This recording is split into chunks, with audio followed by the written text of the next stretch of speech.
The film covers so much ground so quickly. We start in the early BC era and we end with the return of Christ. And to cover that much ground so quickly, we have over 6,000 cuts in just an hour. It's unlike any other film we've ever done. The title really says it all. Over the years, I've always thought, what could we give people, to the average person on the street, that might persuade them that the Bible is a supernatural book, that it's real? This is something you could give to an atheist and say, have you ever wondered if there's evidence for a God? It's something you can give to a Christian to inspire another Christian that may be discouraged or their faith is weak. It's something that you can give to young people to give out in their neighborhoods. Any Christian from any denomination, I think, is going to get excited about this project. The prophecies in the Bible prove the Bible is true and that God is real. Speed, mark it. We were trying to think about what's the best way to create home-based screen to teach all these different prophecies. We thought really what we're doing is we're taking people on a journey through time.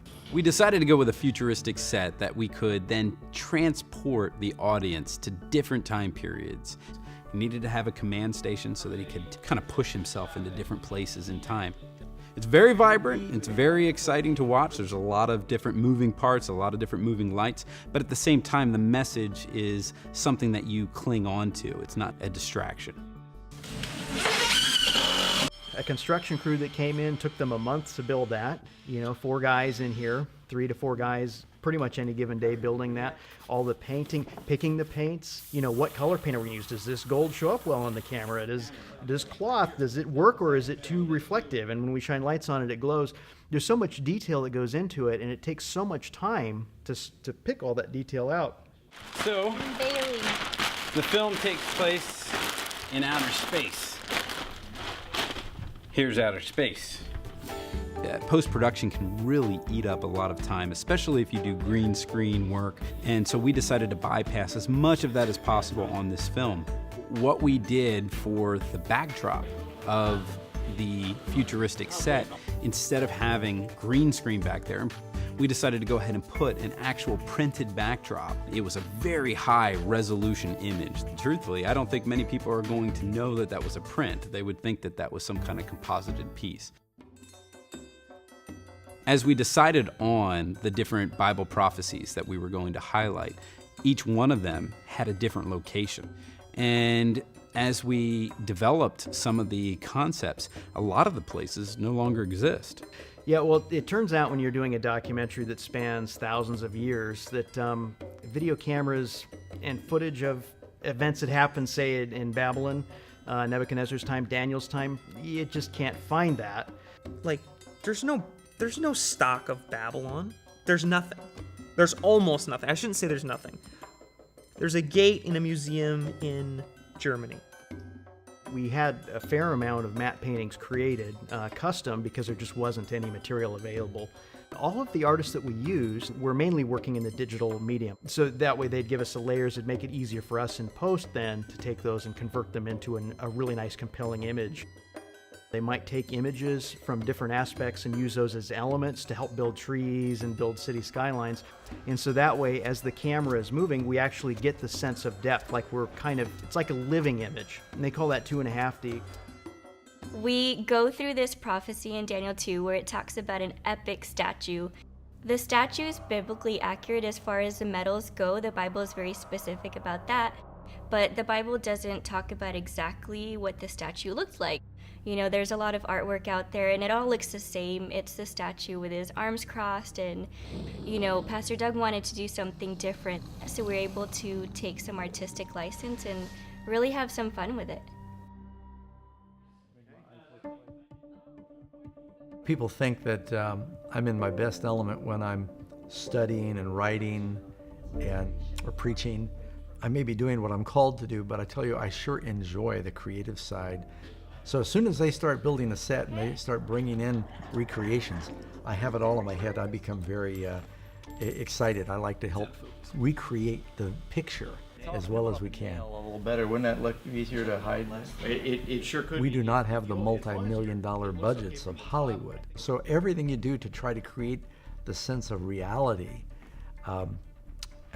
it increases the value of the project. So when they brought out Nebuchadnezzar's throne and I looked at it, I thought, well, that's an epic throne, but it needs something more. This is the king of Babylon. He's got this golden throne. I read about Solomon's throne, and so I went down to the craft store and I got some artificial jewels, and I started to glue little plastic emeralds and diamonds and things to the chair to try to make it look more ornate.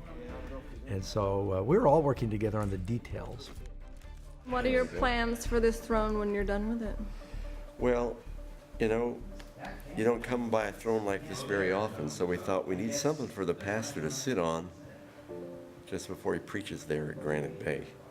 I don't think anyone will think it's a little too ostentatious, do you, if this is where the pastor sits? We found a location in Southern California that we decided to use because there are many different studio lots that are down there that lend themselves to biblical history. And we decided to go to a specific place that lended itself to very interesting scenes, like Jesus riding on a donkey coming into town, or the Qumran Caves, where we shot a young boy going in and finding the Dead Sea Scrolls. When we were recording some of these scenes, we needed to be able to fly in and fly out really quickly from one place to another. And we used a Ronin as our Steadicam. And it's a very heavy rig. And so we wanted to make sure that we got the shots as quickly as possible to give our camera guy a break. And sometimes that worked out, sometimes not. But at the end, he looks a lot more buff. Oh yeah, I just canceled my gym membership. I don't need that after lugging around that gimbal for 2 weeks. Someone's got to do it. Might as well be you. One of the most unique challenges that we were able to experience on set was a scene where it was a handoff shot where we had to go from outside the window of Babylon over the balcony into Nebuchadnezzar's bedroom where he is there sleeping. Tommy, who's walking the camera to the bed from the balcony, you have him handing it off to Jeff and myself, who are standing on the bed over the actor. And then as we're slowly moving the camera over the bed, we have to position ourselves in such a way to where our shadows don't fall onto him. So we're almost doing like these ninja contortions with our bodies to try to stay out of the light.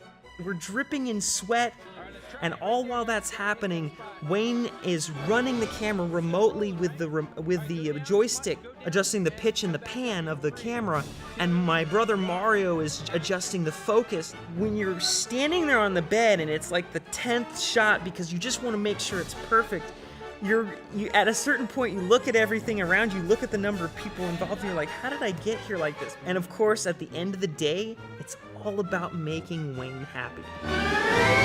You just stand there and look kingly. Yes. You don't do anything. You are king of the day. We brought Nita back from Revelation to this film. She did all of our outfits for the previous film. She did a great job. She always does a great job. So we were really happy to have her come back and rejoin us for this film. And all of the different wardrobe pieces that you see in this film were all custom made. Should we just throw some food on the ground? Yeah, let's.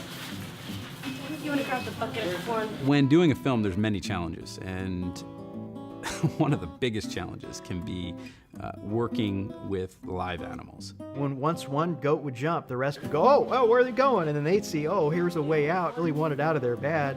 So we'd put apple boxes up there, and for a while we had someone trying to hunch down behind the apple boxes to keep these little critters from just hopping right out. Finally, we got that settled. We got the donkey in here. Everything was going great. And as Mary is acting like she's having baby Jesus, she's crying and, just really, really acting very well. This donkey was just staring at her, just so concerned, just nervous, looking around, just looking at her like, are you in pain? Is there anything I can do to help this cute donkey? And it was neat how the animals got into it and were able to get them settled down. All right, ready? Get set, and action. For King Nebuchadnezzar, we had obviously the throne room. That's a very big scene where Daniel comes before King Nebuchadnezzar. and tells him his dream. And so we wanted to make sure that that looked ancient but regal. King Cyrus, travels across the entire the entire plains there to get to Babylon, and he's in a tent and he's mapping out his plans on how he's going to invade Babylon. We had a couple of days where we shot literally 12, 16 hours straight. Sometimes you're looking at a take and you're thinking, oh, this shot is a minute after this shot. Actually, it's 12 hours after that shot the same day. And you try to maintain the same look, same energy level. It's a real challenge. It was hot earlier and I was getting hot and sweaty, and I thought a quick way to cool off, since they were only shooting me from the waist up, was to take off my shoes and then take off my socks. But I didn't wear the same color socks. I had 2 black and 2 white, but now because I had a black and white on each foot, now I got a black and a white. But don't tell anybody. Then you've got all the challenges that are going on with the practical pieces, the set objects that we build. At one point, our little time portal was spinning around. We had to keep spinning it. We didn't realize that the wires down below were getting twisted up into a braid as we did that. And at one time, I gave it a spin. It just, it all fell to pieces and locked up because it had turned into a rat's nest. We had to learn that after you spun it for a shot, then you'd have to unspin it the same amount of time or it wound up all the cables underneath. At one point in the script, I need to spin the world. They're going to have a 3D little image of the world. And I'm going to say, what if you could control time and I reverse the rotation of the Earth or something? And so they keep saying, no, Doug, you got the world. It's a little smaller than that. Your hand up, your hand down. You're looking, no, you got to look closer. And so I've got to know to look at something and spin it that isn't made yet. So you got to get that right several takes or it's hard to develop later. I think it's going to be better for the fishing line, probably. Okay, that's what I wanted to know. And at one point, we stopped the assassination of Abraham Lincoln, and I've got to catch this bullet in midair. And so creating a scene where it looks like I've grabbed this bullet that they're creating in generation. Or me, I got a split personality where there's actually 3 of me when we start the program on stage. I had to turn and talk to an imaginary Doug Batchelor that isn't really there. And then Doug Batchelor had to talk to another Doug Batchelor, and you got to visualize where this other person's going to be put in later in post-production. That's a lot of fun. You start talking to yourself, and they get ready to call medical authorities to carry you off. You get glare in your glasses, so I took the lens out of my glasses for this project, which means I can't really see anything focused. Oh, okay. But I hear the script is on this little piece here. And so I read the script to myself, and then we play it back, and so I hear voices in my head, but at least it's my voice. We are done shooting for the week. So what time are we here tomorrow? That's it. That's it. What time do you want to show up? This team that is here that I have the privilege to work with is by far the best team I've ever worked with. They are very dedicated to spreading the gospel. They're very dedicated to bringing the message to the world. And I think that also is something that you can't put a price tag on. You can't take for granted either. And they're a great group of individuals that I'm looking forward to producing more projects with in the future. This has been a project we'll never forget because we believe that there are going to be literally thousands of people that will be in heaven from watching this project. I think it's going to encourage a lot of people. Turn them back to their Bibles, get them involved in Bible study. I can't wait to get to heaven because I think in heaven we're going to look back and we're going to see that the months, literally years that we put into this product, there's going to be a parade of people that will be carrying a banner and they'll say, we're here because of the kingdoms in time. And that's why we do all of this.